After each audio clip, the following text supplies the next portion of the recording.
Theorem 3.2.1. Here's our scenario. Let Q1 through Qn be positive integers. And if we distribute Q1, the sum of Q1 through Qn minus n plus 1 objects into a total of n boxes, then either box 1 contains at least Q1 objects, or box 2 contains at least Q2 objects, or so on and so forth until box n contains at least Qn objects. So there's one of the boxes contains the Q value.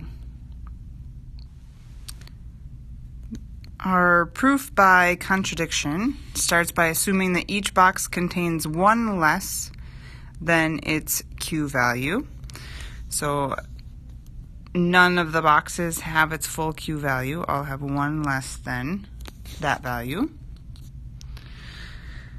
And then in total, if each box contains one less than its Q value and we combine like terms, simplify, we have a total of Q1 plus Q2 plus all the way up to Qn minus 1 times n.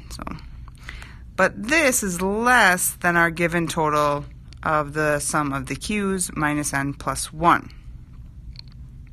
So one box must have one more within that box. Must contain at least one more than our assumption.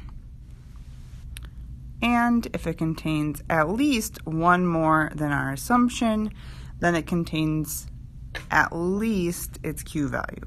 So at least one of the boxes has at least its Q value within that box. And just a side note, it is necessary to have the plus 1 for the total objects in the initial proof.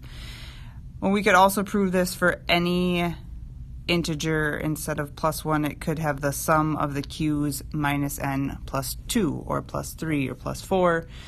As long as it has that plus integer value at the end, we can use this same process to prove theorem 3.2.